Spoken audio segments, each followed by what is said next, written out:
Welcome, everyone. Dr. Thor here. Get ready for Gnosis. Well, as my continuing series on Gnostic philosophical films, and films that talk about something in general, of course, anything that says anything good really comes from a Gnostic Stoic point of view, from the ancient philosophers of Greek and Rome, who have brought the world everything we need today.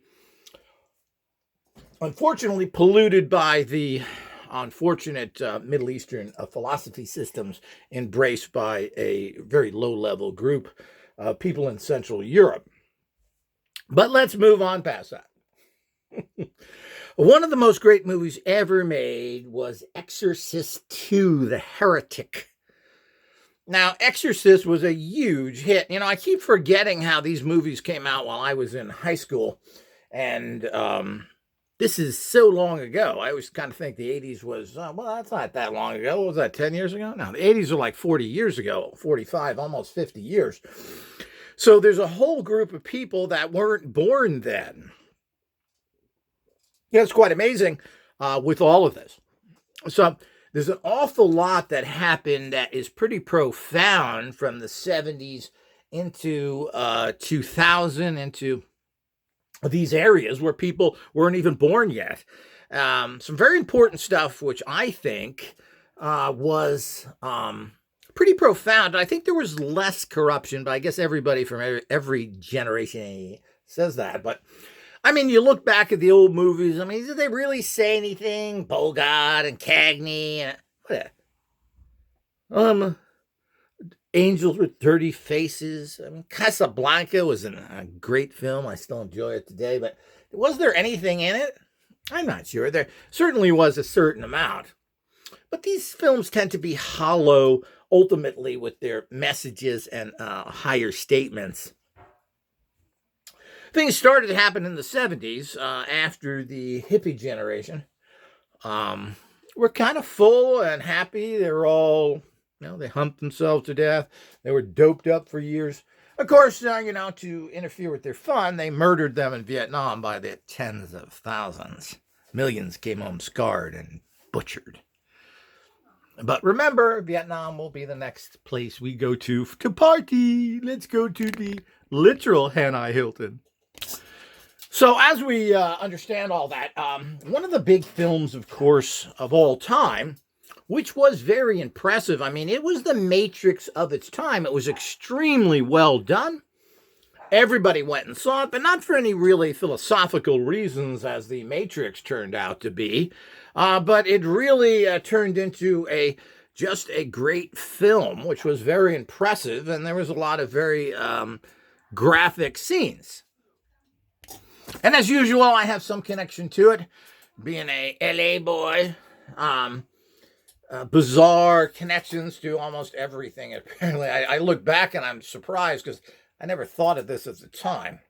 But at that time, I went to see The Exorcist, the original film, with actually my girlfriend at the time. I hadn't seen it, just like I did the same thing with Star Wars. I really hadn't done. My family was disconnected. They didn't do anything. My father sat around wanting to dance like his gay friends, and of course did nothing. They were very disconnected, very strange, and he was so stupid with money, even though he was an executive, couldn't really afford anything because he was so ignorant.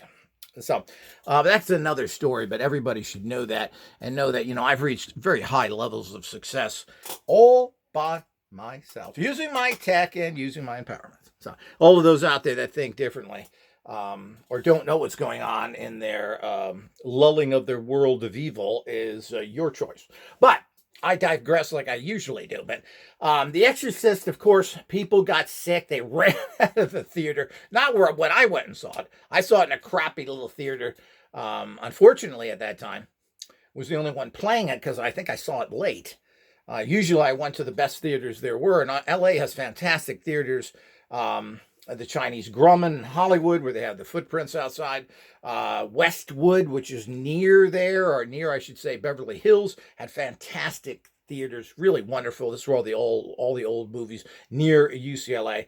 And I used to go there every Friday night as a teenager when I was of driving age and watch the videos, the flicks, the noir.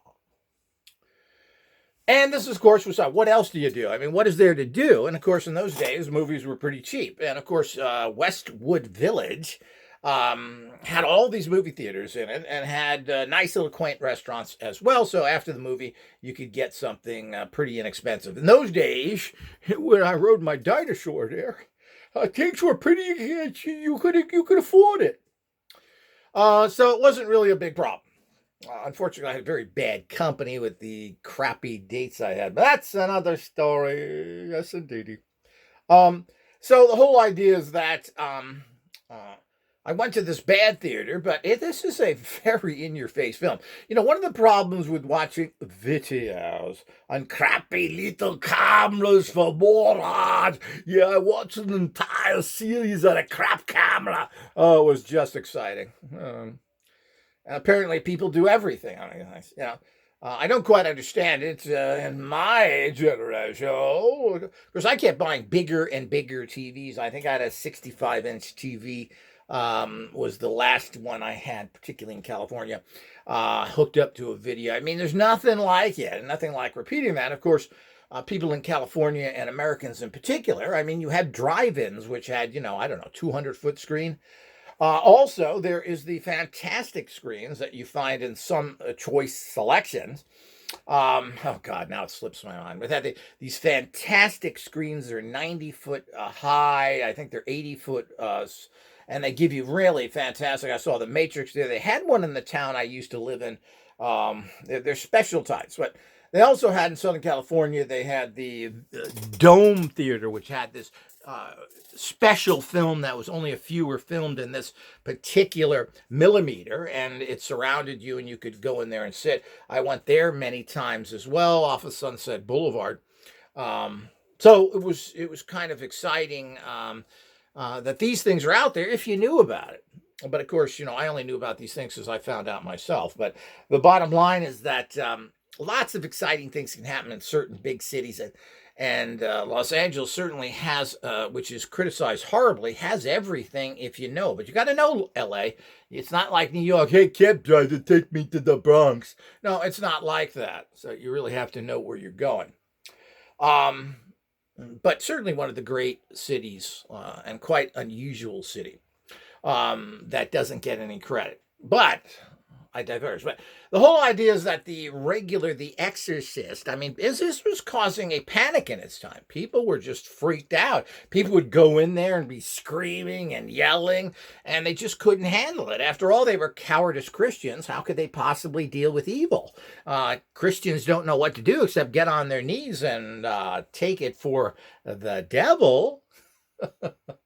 So they never could do that. And of course, all Christians never had any. And of course, the Catholic corrupt church that it is and its pedophile priesthood really has never done anything, and always been a problem. Most exorcists have great problems. Malachi Malachi, what is his name? Wrote a book on all these things. Quite an interesting book that I highly recommend on exorcisms done by a Catholic priest.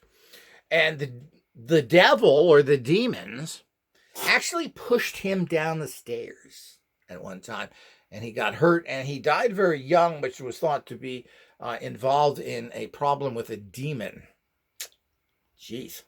You wonder why Satanism's taken over? Because if you want to look for a force of empowerment, don't look for that person. Basically, the symbol of a dead person on a cross that's going to help you? Not mine. Sounds like an American general. MacArthur and Patney Boy, the Nazi cowards. So as we understand these things that go on, we have a reality that we have to find here. So, I mean, this was quite a problem there. And they had all sorts of problems in the theaters. And people were just, I mean, this was an extremely well done film. And, nothing really compares to it. But this was the predecessor to all the turned into the, quote, slasher films, the traumatic films that would come later. So one of the scenes, of course, and there was Linda Blair in it, who, yet again, I always forget these things. I briefly met her, whatever that means. You meet, say, hey, babe, hey, stooge. So the whole idea is, what does all that mean? But she filmed a TV movie at my high school in New Holland, California, the only high school on the planet named after a movie star, Hart High. William S. Hart was a famous cowboy actor in the 20s that bought that entire valley area, which turned into housing. There's one for the books, huh, babies? So yet again, you always run into that. But I just kind of like Linda Blair. As usual, being a dummy, I didn't do anything when I had a chance at the time, but whatever. I didn't really want to show up for high school to begin with. But it was a very powerful film. And you know, it also set the tone. This film set the tone for all the slasher movies to come. Now, the problem with the slasher movies wasn't the violence involved in the slasher movies, which at that time was fairly high and graphic, and it came down to almost a amusing thing for the aficionados of these kind of films, is that how did they kill somebody this time? And it became, you know, record that. Was that good? Was that unusual? Was that different? Kind of a... I always thought these films were horrible and never really watched them until probably 10 or 15 years ago when I started watching these and I found them interesting. You know, Halloween with Michael Myers. Well, this is really the infamous? No, maybe the unstoppable evil energy that is seizing this particular reality. And I don't think any of the producers really looked at it that way or had that in mind. These were kind of, you know, it started off with Halloween, of course. The producer of that certainly was no genius in any of his thoughts. It was just a well-done, cheapy movie that caught on because it just was well done. And typical 1970s, a little bit of sex to get everybody's attention, and lots of scary thoughts, kind of the force of evil, the Winneco of energy around you. So that permeates this society, the kind of evil seeking you out to destroy you, demonic energy that never seems to cease and is near impossible for anybody to fight because everybody's such a weak coward. Certainly not going to use the pathetic Judeo-Christian belief systems, which have no force behind them at all. It's a religion that tells you to turn the other cheek, bend over, take it nice and wonderful, and thank your murderer for murdering you. So this is the kind of reality that we run into. But the film was very interesting, and ultimately the exorcist or the demon killed the main character in that. So it was very interesting that the main priest died in it. It's also very interesting, I just bumped into recently on YouTube, how a huge group of Christians who are trying to fight these Satanists are dying like flies. Interesting. I'm going to talk about that in another video. But the Heretic, of course, was a fantastic film about a priest questioning his belief system. It had to do, and the first time I think that the general public and even most people heard about Pazuzu, which tends to go around now as a demonic entity. This is a Sumerian demon, and you can buy statues of him, etc. I do have him on my cursing altar for the people that need that kind of energy. And of course, the priest saw how inept and how difficult and how low level the empowerment that he believed in was. What was also interesting in this film was kind of a predecessor to psychotronics, radionic type devices. They had biofeedback equipment. Now, this is 1977. Of course, the film was made a year or two before that. So you're talking about 1976. They're using sophisticated biofeedback equipment. So this touches in the fantastic revolution that was going on from the late 60s into the 70s, which unfortunately I missed because of a boob family. But the whole idea is that this was very, very advanced. And of course it had one of the greatest actors of all time, Richard Burton there, one of my favorite, if not the favorite actor, who was the main priest. And of course brought a great intensity to the role. And of course, Linda Blair brought her character back, and I think there was a few others. But in the first movie, of course, the older priest was killed in the process. And this is quite common with exorcisms done by Catholic priests because they really have no protection. Catholic priest and Malachi, I guess Malachi Martin wrote some books. Very, very interesting. And again, I highly recommend those books. And they have no way to handle whatsoever. The one thing that priests definitely can. And some of these exorcisms can go on for weeks because the demons will not leave. I've been involved in some of these types of things where I've seen blood dripping from the wall and been in very extreme occult battles, but I certainly didn't call on the weak-kneed cross to get rid of them. So I called on much stronger entities and god forms that they did not like, and they left. But that's for another story. As I said, I'm surprised all the things I did between my alien work as well. But now the original Exorcist, which again, I think we can kind of lump these together. I think that's another movie everybody should see. And what I like about these movies is, there's a lot of movies, including The Prisoner, the TV series with psychopath Patrick McGowan, that relates to life, but it's kind of a fantasy world. That's why I believe Billy Jack is the best film you could possibly see, because it really relates to life. It relates to corrupt people, cowards, liars, corrupt police, all the things that has really never changed and never will. And I have a problem with these pseudoscientific things. Now, The Prisoner, of course, was a very profound series written by a whole group of people, but it was still... You don't break people by using only methods. You torture them in very extreme ways, which this series conveniently said they didn't want to hurt him. So, but we'll go into that in another actual video. So I like things that relate to common life and that are things that common life actually shows. And this is another thing about common life. This is done in modern times, very important. This deals with modern realities, people that live in homes and have cars and go to jobs. They're not somebody in a particular protective environment. It's not in some pseudo-science fiction thing like The Matrix, unfortunately, and dealing with some pretty outrageous topics. This is in-your-face reality, just as Billy Jack had to fight the corrupt people, had to take their guns and beat their faces, which is everybody, had to fight crowds of criminals because that's how they fight. By the way, you think there's any honor among these thieves? So that's the way it always is. So that's what I like so much about that and how that relates to where we're living. And people don't like that. That's why Matrix is more popular, because they like to live in a fantasy. After all, that's not real, but we can sit over a cup of Chablis and a cappuccino cuckoo as the intellectual cowards that go to so many of these colleges while they hire hoods and thieves to protect them. So the whole idea is we need to understand that. So The Exorcist, and of course the best of the two, The Exorcist turned into a little bit of a horror fest and started to lose its direction. The graphic scenes of shoving a cross up a vagina, the famous vomiting up of green goo, all of these things that went there brought this to a level of extreme. Now, this was based on a real case, but like most things in Hollywood, real cases aren't too exciting. So they added a lot to it. But I always this started the phase of the defeat of good.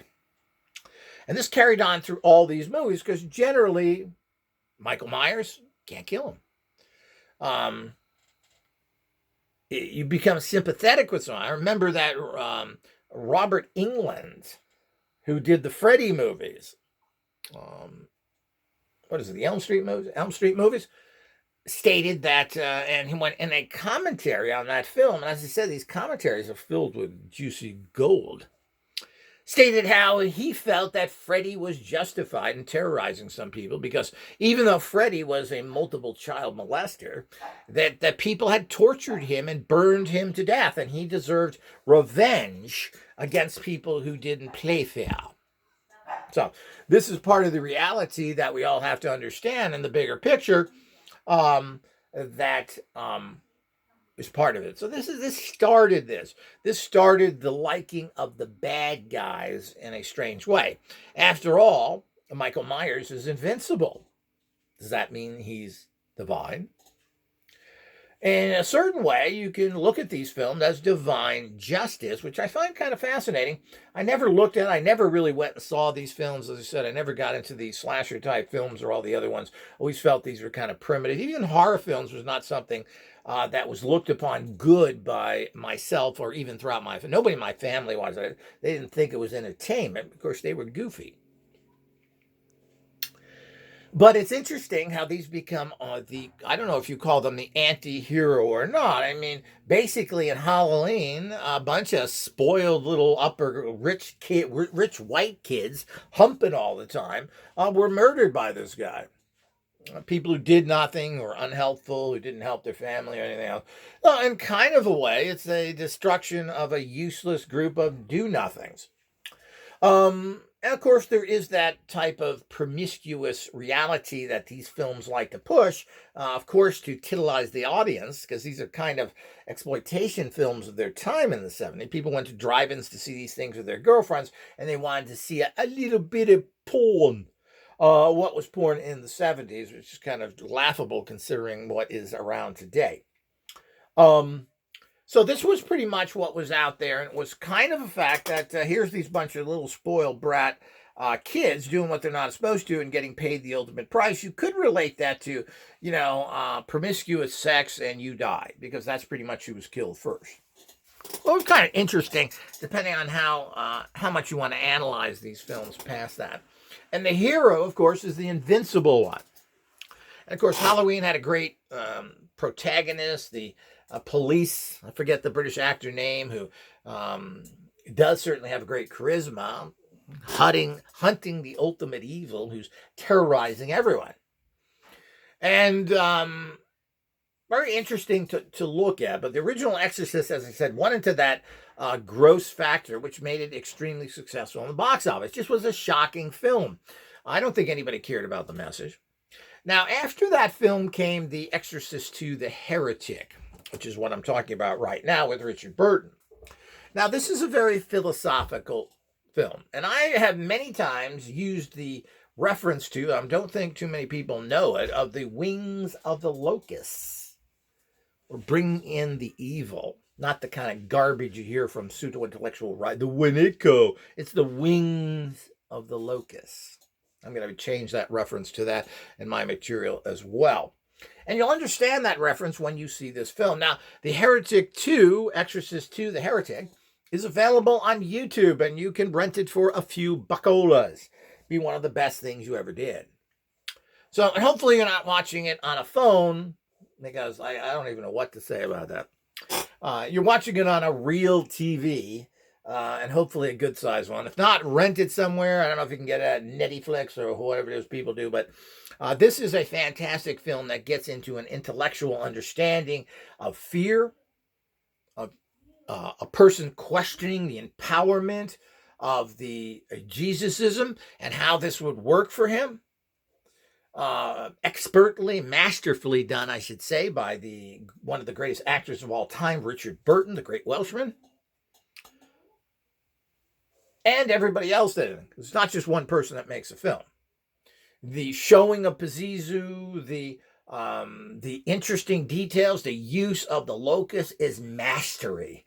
This film was panned by the scum bucket idiots who wanted to see more green vomit and see more perverse sexuality as sticking something in somebody. But of course, like everything, I'm always amazed because Hollywood gets criticized, but all of these gems come out, all these great series that nobody watches because Green Acres is on, Zorro. Let's not forget the Beverly Hillbillies. These were great shows. I used to look at them and say, what's the great meaning of Gilligan's Island? And how come you could make everything out of coconuts? So, I mean, this is the kind of stuff. So, things like this that get passed over, and particularly the new generations who have never heard of this, never heard of series and everything else. And I always forget this being in my middle 60s, is the fact that, there's a whole people that, that were born 30, 40 years ago, which is quite a long period of time. They've never seen any of this stuff. And it's a shame, and you should know about it, and you should connect with this. We need to learn from masterpiece books, and of course, there's a lot of good stuff that's new. And what people don't understand, I always find this amusing. People say, I'll never forget when some young dude came over my home at Christmas time, and I was playing some classic Frank Sinatra. Oh, old people's music. He said, you got old people's music on. No, I have good music on. It doesn't come in any particular time. It's like everything else in life. It's not good because it comes from your piss hole of a country. It isn't good because it filters in from your reality. Yeah, I'm from Texas. I like songs about mules and pooping on shoes. Yeah, I'm from Texas. How to lose in wars. So the whole idea is that remember the Alamo? Yeah, that's a real Texas event. Losers. So the whole idea is that we have to understand the fact of what's going on in these realities. So it's good, and it doesn't matter what time it comes from. It could be made 2 years ago. It could be in process of being made. It's whether it's good or not. Food is good because it's good. Cars are good because it's good.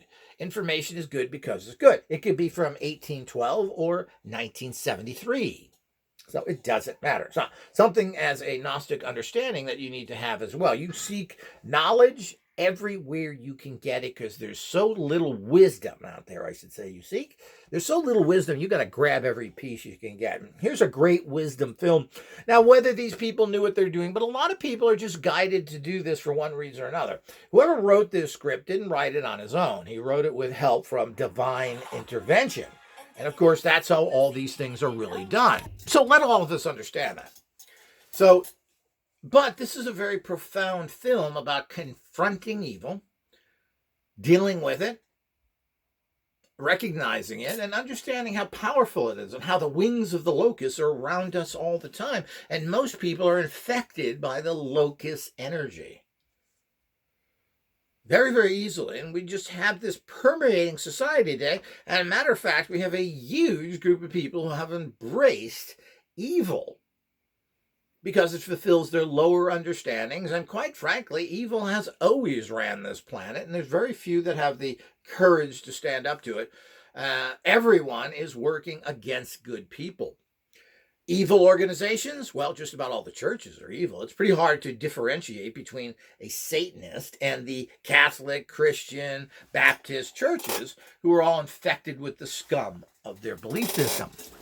Now, whether there was anything to so-called Jesusism or not, certainly what it's manifested after 2,000 years isn't worth pooing on. So the whole idea is that that's it. And of course, we have all the other religions that do absolutely nothing for 3,000 to 5,000 years. Nothing comes from it. There's not a single decent religion out there. So the whole idea is that the problem is, can you ever shape something as vile and foul as a human being into anything other than a rotting piece of feces? Can we? Is there any? Well, there are a select few, but these few are not really known to the public, because if you're popular, you are feces. So the whole idea is we have to understand that as a bigger picture. So when something so profound comes out, even in the hippy-dippy 70s, 77 I believe this came out, or 76 when it was made, you didn't really attract anybody of intelligence. They wanted more shock value. So what came after that were the Friday the 13th, the Halloweens, all these kind of things that came out that then presented in a philosophical understanding the ultimate evil that seeks to get you. Now, if we want to move the bizarre sexuality. Now, by the way, the producer of the Halloween said that he had no intentions of negating sexuality. His name escapes me. What was the name? Whatever. stated that the reason he had people having sex was to show that they were distracted. Now, the producer of Halloween is kind of a goofball. He doesn't really have much consciousness at all. He's made several interesting films, but I don't think there's anything underneath that to him. But he wasn't trying to make a philosophical film there. He made a very cool film and dramatized without showing all that much violence, but everybody was freaked out by it. Adding an intensive soundtrack that he wrote himself that added to the film's drama. As a matter of fact, people that saw Halloween without the soundtrack said, this is crap. When they saw it with the soundtrack, oh, this is amazing. Interesting how everything adds to the bigger picture, the synergistic reality of life. But the wings of the locust is something that people should get into saying. When there's something negative coming on, a bad energy, you sense the wings of the locust. The locust energy is here. Not bad vibes. And you'll understand that when you watch The Heretic. Fantastic film. Talks about that. Talks about Pazuzu, which I believe is Sumerian demonic form. And quite excellent film. Done, of course, by a master. And the whole cast is a master. As I said, I've always liked Linda Blair. And, of course, nobody compares to Richard Burton in acting, particularly in a part like this, as the main priest. So do see this. And as you said, there's a lot of meaning there. I'm not going to go into it and spoil it for you. But what a dramatic thing to question. I think every Christian out there, people who think they're Christians, should see this because they're all cowards. They don't do anything. They work for the criminals, the establishment, the corrupt politicians, the corrupt police department, the corrupt fire department to murder other people, and they think that's fine. Being for money and because they're cowards. And now they're dying like flies as the real energy of evil knocks them down like a feather. So, and this talks about someone who fights, and these priests that have the courage to go out there and use really fighting, going to a gunfight with a knife, really have courage to stand up to these entities that they fight many times for days or a week or two.